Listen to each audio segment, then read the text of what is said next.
करौली में मदन मोहन जी के मंदिर में झाड़ू का काम करते थे। उनका नाम था काले खां। क्या नाम था? काले खां। काले खां बड़े प्रसिद्ध हैं। मैंने उनका चरित्र पढ़ा भी है, श्री काले खां जी का। तो काले खां जी के नाम से आज भी मदन मोहन जी की आरती होती है। तो ऐसा होता ही नहीं कि काले खां को प्रणाम नहीं कर दो। देखो कितनी बड़ी बात। हमारे हिंदुओं के इष्ट ठाकुर जी हैं और उनकी आरती होती है, तो आरती में एक विजातीय व्यक्ति का स्मरण किया जाता है, तब आरती संपन्न होती है श्री मदन मोहन लाल जी की। तो काले खां जो थे वो झाड़ू का काम करते थे मंदिर में। अपना घर चलाने के लिए उन्होंने ये कार्य स्वीकार किया। परंतु देखो यहां बहुत सारी बातें इसी कथा में सिद्ध हो जाएंगी। ठाकुर जी के प्रति प्रेम होने के लिए हमको हिंदू धर्म में होना, एक भक्त कुल में जन्म लेना, या हमारा एनवायरमेंट भक्ति युक्त होना जरूरी हो, ऐसा नहीं है। रैदास जी कहते हैं, सो ही सुहागन प्रिय जाहि रीझें। भक्ति वो ही कर सकता है जिससे ठाकुर जी रीझे हों। इसलिए अपने लिए ताली बजा लेना कि हम लोग कथा सुन रहे हैं, तो इसका मतलब ठाकुर जी हमसे रीझे हैं। आप अपनी इच्छा से सुन ही नहीं सकते, मैं अपनी इच्छा से सुना ही नहीं सकता। यदि मैं बिहारी जी जा रहा हूं, मैं कथा में आ रहा हूं, मैं वृंदावन जा रहा हूं, तो इसका मतलब यह बात निश्चित है कि ठाकुर जी मुझसे प्रीति करते हैं, इसीलिए संभव है। वो नाराज हो जाएं तो हमारी मजाल क्या जो हम अपने बिस्तर से उठ के और कहीं नहा धो करके बिहारी जी भी चले जाएं? नहीं जा सकते। वो अपनी महफिल में हमको दाखिल कर लेते हैं, अपनी आंखों के आगे हमको खड़ा कर लेते हैं, इसका मतलब वो भी हमको देखना चाहते हैं, इसीलिए। तो काले खां एक विजातीय व्यक्ति, हिंदू भी नहीं था, केवल अपने घर को चलाने के लिए झाड़ू का काम करता था मंदिर के पास। इसी बहाने उसको कभी कभी मदन मोहन जी दिख जाते थे। अब देखते देखते, झाड़ू लगाते लगाते, अब उसकी आदत में आ गया कि अब वो बिना श्याम सुंदर को देखे रह नहीं पाता। रोज मंदिर में जाता, झाड़ू लगाता और पीछे सीढ़ियों पे ही खड़ा हो जाता। अंदर तो जाने की उसको अनुमति नहीं थी। तो वहीं से भीड़ जब इधर उधर होती थी तो बीच में से थोड़ी सी झांकी श्री मदन मोहन जी की उसको दिख जाती थी। मानो उसको ऐसा लगता था उसका हृदय परम शीतल हो गया हो, परम आनंदित हो गया हो। धीरे धीरे भक्ति प्रस्फुटित होने लगी हृदय में। अब तो ये स्थिति हो गई कि मंगला में पहुंच जाता और शयन करा के ही घर आता था वापस। और इससे परिणाम ये हुआ कि पत्नी जो थी काले खां की, वो बड़ी बरसती थी। परिवार के लोग उसको काफिर बोलते थे। बोले बताओ, जन्मा हमारे कुल में, कभी खुदा को तो याद करता नहीं, वहां पत्थर पूजने चला जाता है, इस प्रकार की बातें बोलते। लेकिन उसको किसी से कोई फर्क नहीं पड़ता। वो तो और आनंदित हो गया जब उसकी पत्नी उसके बिल्कुल विपरीत होती चली गई, तो वो तो और खुश हो गया। बोले बढ़िया है, जो बीच में दोपहर में भोजन करने घर जाता था, अब उसका भी मन नहीं करता मेरा। क्यों? चिक चिक करेगी, लड़ेगी मुझसे, इससे बढ़िया मंदिर में पड़े रहो। अच्छा एक बात कहें, मैं अपनी कथा में कहा करता हूं, हमारे संबंधी यदि अनुकूल हों तो ये बिहारी जी की कृपा, लेकिन हमारे संबंधी यदि प्रतिकूल हों तो ये समझो बिहारी जी की डबल कृपा है। कथा में 3 प्रकार के लोग आते हैं। पहले इच्छुक, दूसरे आमंत्रित, जिनको निमंत्रण आमंत्रण भेजा गया है, और तीसरे जो घर परिवार और संसार से दुखी हैं। 3 प्रकार के लोग कथा में आते हैं। यहाँ हो सकता है एक आध लोग ऐसे बैठे हो, कोई घर जाएंगे तो क्या, कुछ नहीं, सब लड़ेंगे झगड़ेंगे, पीछे पड़े रहे, इससे बड़े कथा में ही बैठे रहो। तो मंदिर कथाओं में जाने वाले 3 प्रकार के लोग होते हैं, इच्छुक भक्त, आमंत्रित और दुखी दुखियारे बेचारे। तो काले खां को तो और अच्छा लगता, पत्नी बेचारी ऐसी विमुख हो गई कि अब तो वो पूरा दिन ही मंदिर में ही निकालता। लेकिन काले खां की व्यवहार धर्म में एक पीड़ा थी कि उनको कोई संतान नहीं थी। घर परिवार के लोग सब उसको बहुत डांटते थे। बोले अरे तू खुदा को भजा कर, वो तुझको संतान देंगे, वो तेरे को बेटा देंगे, तू किसको भजने चला जाता है, खुदा को पुकारता ही नहीं है, इसीलिए तो तेरे बालक नहीं हो रहा। अब तो रोज की इतनी चिकचिक हो गई कि काले खां एक दिन मंदिर गया, मदन मोहन जी का श्रृंगार दर्शन कर रहा था, दूर खड़े खड़े बोले हे मदन मोहन लाल जी, मुझे पुत्र की कामना नहीं है, मुझे संतान की कामना नहीं है, पर आपकी भक्ति करने में, आपसे प्रेम करने में बाधा बनती है मेरे परिवार के लोगों की बातें, और वो बातें तभी खत्म होंगी जब मेरे घर एक पुत्र हो जाए। हे नाथ, मुझे पुत्र की कामना नहीं, मेरी कामना तो ये कि सब चुप हो जाएं और मैं आपकी भक्ति करता रहूं, इसके लिए आप मुझे एक पुत्र दे दो। देखो कितने बढ़िया ढंग से ठाकुर जी से पुत्र मांगा, और कृपा ऐसी हुई कि कहां परिवार के लोगों ने जब ज्यादा बोलना प्रारंभ किया तभी खबर आई कि काले खां की पत्नी जो है वो गर्भवती।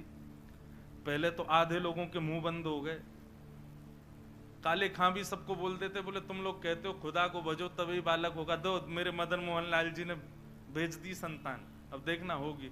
फिर ये हुई कि अब बेटी हुई तो समझेंगे कि इसके ठाकुर जी ने दी, बेटा हुआ तो समझेंगे हमारे खुदा ने दिया। बोले ऐसा नहीं, ये तो हमारे ठाकुर जी कृपा करेंगे, उन्हीं की कृपा से ही हो रहा है। और काले खां के यहां पर एक पुत्र ने जन्म लिया। जन्म लेते ही महाराज काले खां बड़ा खुश, इसलिए नहीं कि पुत्र हुआ, इसलिए कि अब सबके मुंह बंद हो गए, अब मुझसे कोई कुछ नहीं कहेगा, अब मैं निरंतर मदन मोहन लाल जी का खूब दर्शन किया करूंगा।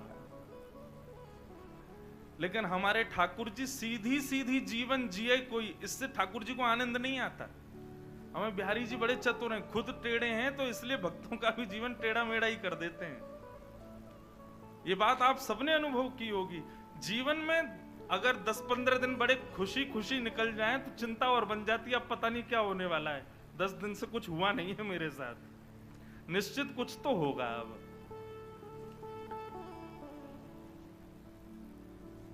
काले खां का पुत्र 8 वर्ष का हो गया, सब आनंदित था, काले खां बड़ा प्रसन्न।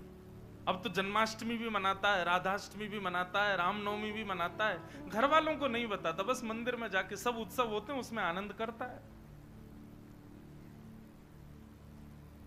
8 वर्ष का बालक काले खां का यमुना जी के तट पर, नदी के तट पर कहीं खेल रहा था अपने मित्रों के साथ, और एक सर्प ने उसको डस दिया। सर्प के डसते ही महाराज नीला पड़ गया उसका पुत्र, बेहोश होके गिर गया। बालक दौड़े दौड़े गए काले खां के घर, काले खां तो मंदिर में था, उसकी पत्नी को जाके बताया। पत्नी रोते रोते मंदिर पहुंची, जाकर के बोली जल्दी चलो, हमारे बेटे को सर्प ने डस दिया है, वो नदी के तट पर बेहोश पड़ा है, मैं जा रही हूं उसके पास, तुम जाओ किसी झाड़ फूंक वाले को लेके आओ, हमारा बेटा मर जाएगा। लेकिन काले खां व्यस्त था ठाकुर जी की श्रृंगार आरती में, श्रृंगार आरती हो रही थी। पत्नी इतना बोल करके लौटने लगी, लौट करके उसने पीछे देखा कि आए कि नहीं, तो देखा तो काले खां तो ठाकुर जी को ही देख रहा था।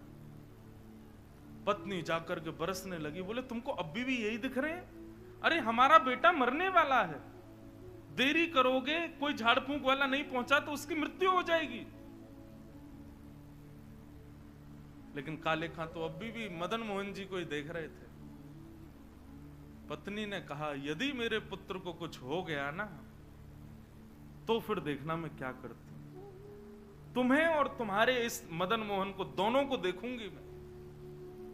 ऐसा कहकर के पत्नी तो चली गई, काले खां वहीं खड़े रहे, नेत्रों से अविरल अश्रुधार बहाने लगे, इसलिए नहीं कि पुत्र को सर्प ने डसा, इसलिए हे मदन मोहन लाल, क्यों आप चैन से नहीं बैठने देते मुझको, क्यों आप चैन से मुझे दर्शन नहीं करने देते? ये सब मुझे पता है आपकी लीलाएं हैं, और ये सब क्यों करते हो ये भी मुझे पता है, मुझे परखने के लिए कि मैं अपनी स्थिति से च्युत तो नहीं हो रहा कहीं। लेकिन मेरा पुत्र दिया आपने था तो बचाओगे भी आप ही, और पुनः कहूंगा इसलिए नहीं कि मेरा पुत्र है, इसलिए कि मैं आपसे दूर ना हो जाऊं, बस मेरे पुत्र को बचाना। संध्या आरती के बाद जैसे ही कपाट बंद हुए, काले खां नदी के तट पर पहुंचा। भीड़ इकट्ठी थी। पत्नी को जैसी पता चला काले खां, बोले आगे ओझा को नहीं लाए, झाड़ फूंक वाले को, बोले वो तो मैं भूल गया। इतना कहना हुआ कि महाराज परिवार के लोगों ने काफिर काफिर कहकर के काले खां को सुनाना प्रारंभ कर दिया। दौड़ करके गए, ओझा को लेकर के आए। जैसे ही ओझा ने आकर के उसकी नब्ज आदि देखी तो कहा ये बालक तो जीवित नहीं है, इसकी तो मृत्यु हो चुकी है। सब रोने लगे। काले खां की पत्नी ने अपने पुत्र को गोद में उठाया और ले गई और मदन मोहन जी के द्वार पर जाकर के अपने पुत्र को रख दिया। बोले बहुत कहते थे मदन मोहन लाल जी ने दिया, मदन मोहन लाल जी ने दिया, तो ये जीवित करके दिखाएं इसको अब। और यदि ये जीवित नहीं हुआ, खुद भी मर जाऊंगी, तुमको भी मार दूंगी और पूरे परिवार को नष्ट कर दूंगी इन्हीं की दहली पर। तब काले खां ने मदन मोहन लाल जी को निहारा और निहार करके कुछ शब्द काले खां ने लिखे। हैं तो थोड़े उर्दू के अल्फाज, लेकिन हैं बहुत सुंदर। इनमें से कई शब्दों के अर्थ तो मुझे भी नहीं पता, उर्दू में। पर एक बात कहें, भक्त की जब चरमोत्कृष्ट भक्ति हो जाती है ना, तो उसकी भक्ति शब्दों के रूप में निकलने लगती है। जब भक्ति चरम स्थिति में पहुंचती है, कहां मीराबाई ने नहीं गाया, सूरदास ने नहीं गाया, तुलसीदास ने, सबने गाया। एक बात नोट कर लीजिएगा, जिसने पाया उसने गाया, और जिसने नहीं पाया वो गा नहीं पाया कभी। यदि बिहारी जी मिलेंगे ना, तो आप गाने का प्रयास नहीं करोगे, गाना अपने आप होगा, अपने आप प्रकट होंगे शब्द आपके मुख से। अभी हमारी स्थिति क्या है, अभी हम सूरदास के पद गाते हैं, अभी मीराबाई के पद गाते हैं, अपने हमारी कोई निर्माण नहीं है, अपनी हमारी कोई सामर्थ्य नहीं है। पर जिस दिन बिहारी जी मिलेंगे, उस दिन जिह्वा में सामर्थ्य आएगी और आप कुछ ना कुछ गाओगे, ये निश्चित है। जो पाएगा वो गाएगा। काले खां मदन मोहन लाल जी की ओर देखने लगा और कहने लगा, मुसफक साफीक रफीक दिल दोस्त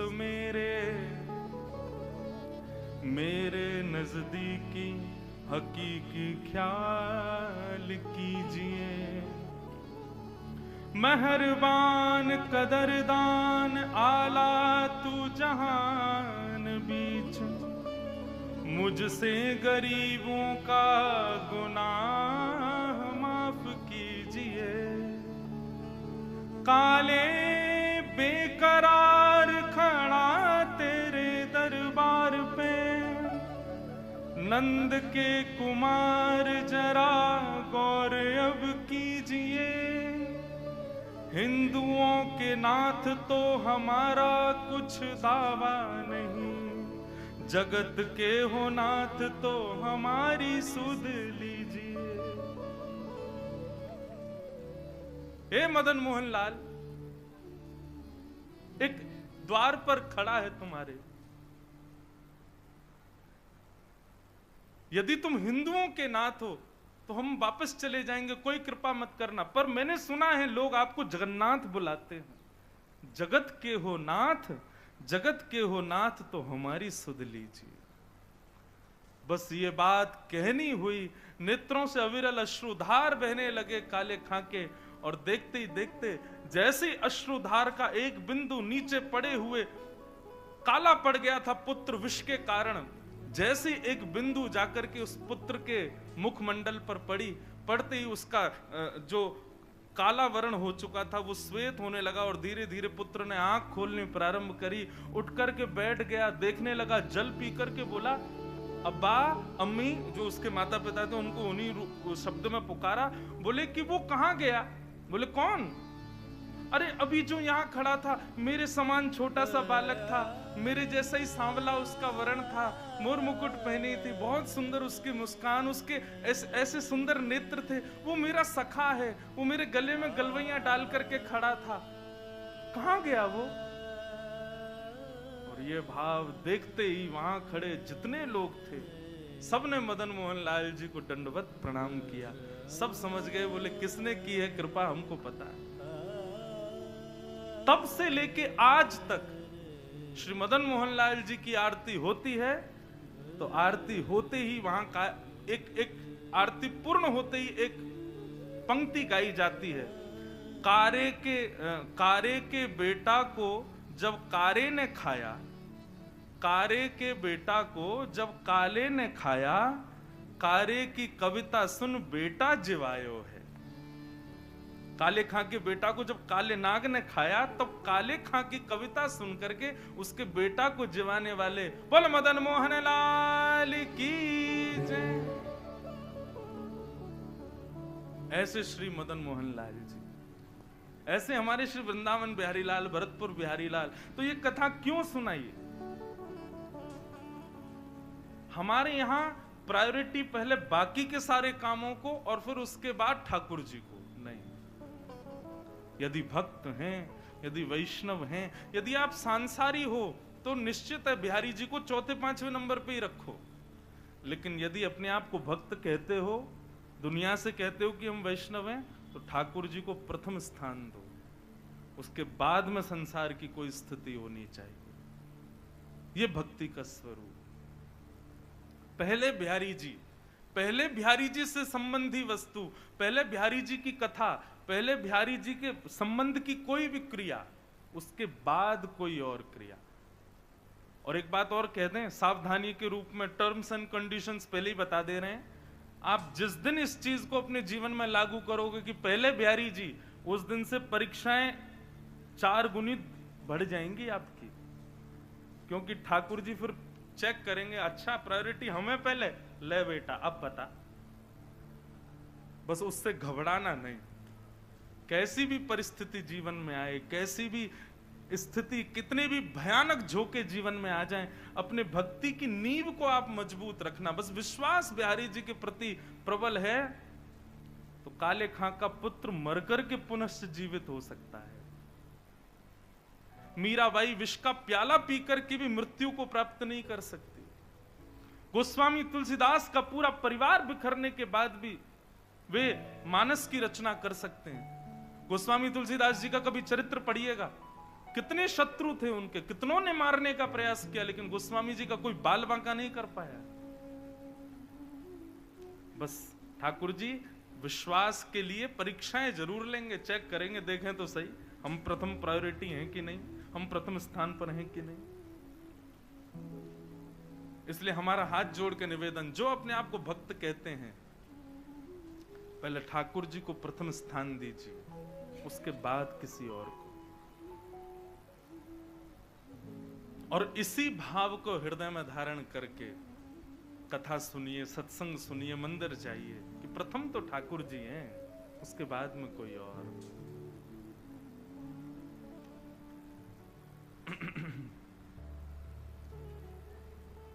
बोलो वृंदावन बिहारी लाल की जय। भूमिका में चले गए ज्यादा, पर अच्छा ही था। जो भी भाव निर्मित हो श्री बिहारी जी की कृपा से ही होता है। तो हम ये विषय क्यों लेकर के प्रारंभ किया था? ये विषय प्रारंभ किया था स्मृति शब्द से, कि वो 5 वर्ष पुरानी जो स्मृति है ना, उसी स्मृति का कल हम फोन कर दें कि भैया सुनो आज ना कथा आप ही लोग कर लो, हम थोड़े थक रहे हैं, हम नहीं आ रहे, तो ऐसा हो सकता है? भरतपुर के अखबार में छप जाएगा, हमारा जयपुर तक, वृंदावन तक हल्ले हो जाएंगे। इंद्रेश जी ने भरतपुर में कथा की और तीसरे दिन फोन करके कहा हम थक गए, हम नहीं आ रहे। हम कर ही नहीं सकते, हमको आना ही पड़ेगा, चाहे सर दर्द हो चाहे पेट दर्द हो। मतलब बाकी के लोग तो समय निकालने के लिए सोचते हैं ठाकुर जी के लिए, हमारा तो कान ही बिहारी जी ने पकड़ रखा, बोले नहीं बैठना ही पड़ेगा तुझे, तो करनी ही पड़ेगी। घर में चाहे किसी का ब्याह हो, घर में चाहे कुछ भी हो, हमको कथा करने जाना ही पड़ता है। तो ये तो ठाकुर जी की हम पर कृपा है, तो इससे पुण्य तो बनते होंगे बंधुओं, कथा सुनाते हैं, इतने लोग सुनते हैं, तो पुण्य तो मिलते होंगे। पर हमने पहले ही सोच रखा है नाथ, इस पुण्य के बदले हमको एक ही चीज देना, क्या? हम वैकुंठ आएंगे ये तो हमको पता है, ये तो निश्चित हम जान चुके हैं, वैकुंठ से नीचे तो हमको मिलने वाला नहीं है। लेकिन हम वैकुंठ में आकर के भी कथा करें और शंख चक्र गदा पद्मधारी हमारे बिहारी जी के ही पूर्ण अवतार श्री नारायण को सामने बैठा करके कथा सुनावें, वहां भी कथा करें। लेकिन हम अकेले नहीं जाएंगे वैकुंठ। जिस जिस शहर में जितनी कथाएं करेंगे और जहां जहां के जितने जितने लोग कथा सुनेंगे वे सब भी हमारे संगे ही जाएंगे वहां। तो इसीलिए हमने अपनी व्यासपीठ का नाम भक्ति पथ रखा। भक्ति का रास्ता, भक्ति का मार्ग, जो सीधे बिहारी जी के पास जाएगा और उनको उनके सामने बैठ के हमको कथा करनी है। तो उसमें कुछ शहर हैं जहां भक्ति पथ परिवार अपनी गतिविधियों से, अपने सत्संग से, अपने क्रियाओं से इस भाव को, इस संकल्प को सार्थक कर रहे हैं। उसमें यदि ऐसा कह दूं तो कोई अतिशयोक्ति नहीं, पहले नंबर पे भरतपुर ही है।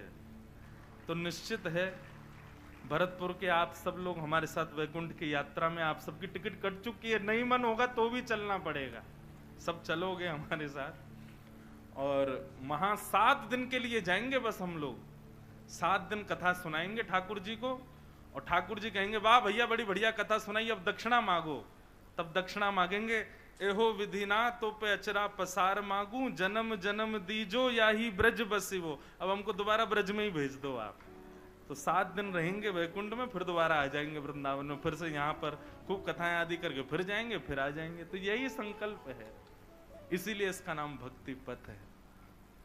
आप सब पथिकों को बहुत बहुत शुभकामनाएं कि आप सब इस पथ के पथिक हो।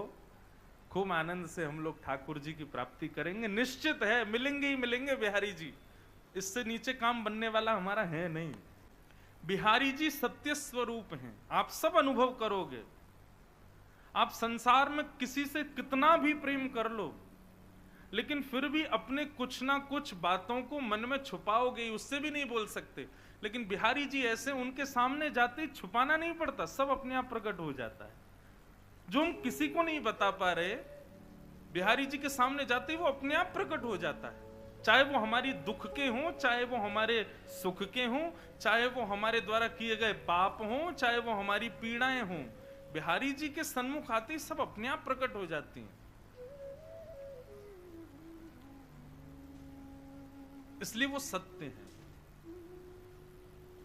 संसार में कई लोगों से हमारे ऐसे संबंध होते हैं कि उससे हम अपने सारी हृदय की बात कह देते हैं। वो हमारे सगे भाई बहन भी हो सकते हैं, या चाचा ताऊ के बच्चे भी हो सकते हैं, हमारे पड़ोसी भी हो सकते हैं, हमारे मित्र भी हो सकते हैं। परंतु बंधुओं, ठाकुर जी ऐसे हैं कि उनसे आप वह भी बोल सकते हो जो आप किसी से नहीं बोलते। और बोल सकते हो नहीं, बोलते ही हो। व्यक्ति पाप कर ले, सबसे छुपा लेगा, लेकिन ठाकुर जी से नहीं छुपा पाता। चोर भी यदि कभी मंदिर में जाता है ना, तो बिहारी जी से कहता होगा, हे बिहारी जी, आगे वाली की चैन काट रहा हूं मैं, क्षमा कर देना। आज भी हमने सुना कि कथा में 2-3 माताओं के कुछ चैन वैन कट गई। इसलिए भैया यहाँ तो भक्ति का गहना पहन के आओ, उसको कोई चोरी कर ही नहीं पाएगा। सांसारिक गहने घर ही छोड़ के आई हूं, क्योंकि यहाँ पर भी बहुत सारे लोग बिहारी जी से प्रार्थना इसीलिए करके आ रहे होंगे कि हे बिहारी जी कृपा करना वो महंगी वाली चेन पहन के आवे ताकि हम काट सकें। तो बिहारी जी बेचारे सबके हैं, कहो तो उसकी सुन लें। इसलिए आप लोग अपनी चतुराई से आओ, थोड़ा सावधानी रखो इस बात में भी। तो भगवान सत्य हैं, उनके सामने सबका सत्य प्रकट हो जाता है। इस बात का प्रमाण देती है महाभारत की एक कथा। कौरवों के पिताजी का नाम क्या है? धृतराष्ट्र। धृतराष्ट्र का एक श्लोक है महाभारत में, वो वहां कहते हैं, जानामि धर्मं न च मे प्रवृत्ति, जानाम्य धर्मं न च मे निवृत्ति। धृतराष्ट्र कहते हैं, मैं जानता हूं कि धर्म क्या है, लेकिन जानते हुए भी पता नहीं क्यों मेरा मन ही नहीं होता करने का। और मैं ये भी जानता हूं कि मैं और मेरे पुत्र जो कर रहे हैं ये अधर्म है, लेकिन ये जानते हुए भी पता नहीं क्यों मैं ना तो उनको रोक पा रहा हूं ना खुद रोक पा रहा हूं। मतलब व्यक्ति को पता है कि सही क्या है और गलत क्या है, लेकिन फिर भी वो गलत करता है। ऐसा हो ही नहीं सकता कि उसको पता नहीं था कि ये गलत है। सबको पता होता है कि हम गलत कर रहे हैं, हम अपराध कर रहे हैं, हम पाप कर रहे हैं, सबको पता होता है ये, लेकिन फिर भी हम करते हैं। तो अपराध करते हैं जानते हुए भी कि ये अपराध है, जानते हुए भी हम कर देते हैं। क्यों? हम 2 मिनट के लिए ऐसा विचार कर लेते, ठाकुर जी क्षमा करना, क्या करें, मजबूर ये करना पड़ेगा। तो हमें ये बात तो पता है कि ठाकुर जी को पता है कि हमने ऐसा किया है, हमसे ऐसी वस्तु हो गई है, हमसे ऐसी क्रिया हो गई है। ठाकुर जी सत्य हैं, उनको सब पता है, उनसे कुछ छुपा नहीं है। सत्य। भगवान का दूसरा स्वरूप है चैतन्य। बंधुओं, ठाकुर जी को कभी भी जड़ मत समझना। ये एक भक्ति में अपराध है कि ठाकुर जी को हम जड़ समझें। ये तो मूर्ति है, कुछ भी पहना दो, कुछ भी खिला दो, कैसे भी रख लो, नहीं, वो चैतन्य है, साक्षात चैतन्य है। उनके प्रति चैतन्य का भाव रखना ही पड़ेगा, तभी आपकी भक्ति आगे को अग्रसित होगी। आप केवल ये भाव रखोगे ये तो मूर्ति है बस, आप भक्ति में कभी उस वस्तु, उस श्रेणी से कभी आगे नहीं बढ़ पाओगे। उनके प्रति चैतन्य भाव रखना ही पड़ेगा। हमारे वृंदावन के राधा रमन लाल जी का कभी दर्शन करो आकर के, आपको अनुभव होगा। जिस दिन राधा रमन लाल जी बड़े प्रसन्न होते हैं, अपनी पोशाक से, अपनी सेवा से या किसी भी भाव से प्रसन्न होते हैं, तो उस दिन उनके 3-4 दतुइयां दिखाई देती हैं। कोई गौर से अगर देखे दूरबीन से या फिर फोटो खींच ले, और यदि अभी जैसे गर्मियों के समय में शाम को लगभग हर मंदिर के ठाकुर जी बाहर आ जाते हैं, बाहर आकर के सबको दर्शन देते हैं। आप कभी गौर से देखना, राधा रमन लाल जी जिस दिन बड़े प्रसन्न होते हैं ना, उस दिन उनके दांत दिखाई देते हैं, 3-4 दांत दिखते हैं। क्यों? क्योंकि वो जड़ नहीं है, वो चैतन्य है। उनको जड़ समझने की भूल भी मत कीजिएगा। हमारे श्री गोवर्धन नाथ, ऐसे ठाकुर जी तो पूरे विश्व में ही नहीं है। क्यों?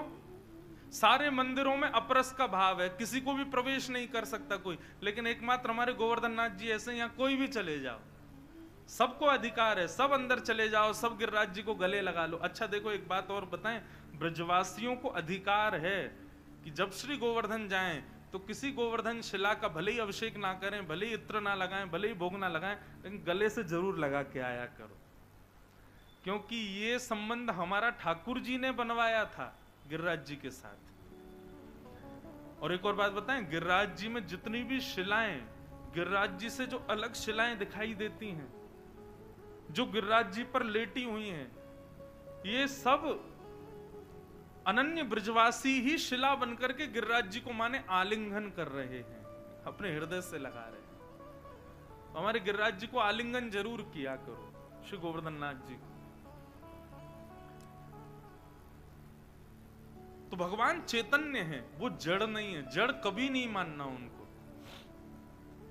आप जिस दिन ये भाव रखोगे कि ये जड़ हैं, आपसे उसी दिन से अपराध बनने प्रारंभ हो जाएंगे। सेवा में अपराध, भोग में अपराध, भक्ति में अपराध, उसी दिन से अपराध बनने लग जाएंगे। इसलिए आप उनको चैतन्य समझो। चैतन्य समझोगे, चैतन्य मानोगे। अच्छा, चैतन्य मानने का मतलब एक और सुन लीजिए, इसका मतलब ये भी नहीं कि आप ठाकुर जी को सब जगह संगी लेके चलो, डलिया में कहीं भी ले जा रहे हैं, कहीं का समय, इस समय ठाकुर जी गौचारण में ही होते हैं, अपने ग्वाल बालों के संग होते हैं। इसी भाव से हम कथा में आते हैं कि ठाकुर जी तो गैया चरावे गए, हम कथा करवे चले जाए, शाम को जब जाएंगे तब तक ठाकुर जी आ जाएंगे। ये भाव बंधुओं कब प्रकट होंगे? जब आप अपने ठाकुर जी को जड़ ना समझ के चैतन्य समझो। जैसे हमें सर्दी लगती है, हमें गर्मी लगती है, हमें भूख लगती है, हमें प्यास लगती है, ऐसे ही ठाकुर जी हैं, वो जड़ नहीं है। व्यक्ति के कमरों में एसी लगे हैं, ठाकुर जी के कमरे में पंखा लगा है, वो भी जोर जोर से आवाज कर रहा है, चर्र चर्र चर्र, धीरे धीरे चलता है। क्यों? ठाकुर जी के लिए भी एसी लगाओ, वो जड़ नहीं है, वो चैतन्य है। ठाकुर जी के लिए भी उतनी व्यवस्थाएं रखो जितनी व्यवस्थाएं आपके लिए हैं। और ये सब भाव बंधुओं कब प्रकट होंगे? जब भगवान को आप जड़ नहीं समझो, चैतन्य समझो। बुरा नहीं मानिएगा, कान पकड़ के क्षमा है सब लोगों से। अपने कमरों का कद देखिए और ठाकुर जी के मंदिर का कद देखो, छोटा ही होता है हर घर में। हमारे घर आना, हमारे लाल जी का कमरा देखना, सारी फैसिलिटी है हमारे ठाकुर जी की। ऐसा नहीं कि उनको जरूरत है, ऐसा इसलिए क्योंकि हमें पता है वो चैतन्य है, वो जड़ नहीं है, उनको चैतन्य भाव है। पता चली महाराज 7 दिन में ऐसे हो गए आप लोग, कईयों ने तो घरों में कंस्ट्रक्शन करवा दिए। कमरा खोलो महाराज, बड़े करो, भगवान के कक्ष बड़े बड़े बनाओ। हमारा निवेदन केवल इतना है, जितना संभव हो सके उतना भाव रखो, लेकिन रखो चैतन्य वाला, कि ये चैतन्य है। गर्मी, सर्दी, भूख, प्यास, सोना, उठना, ये सब भाव ये तभी प्रकट होंगे जब ठाकुर जी को चैतन्य मानोगे। तो भगवान का दूसरा स्वरूप क्या है? चैतन्य।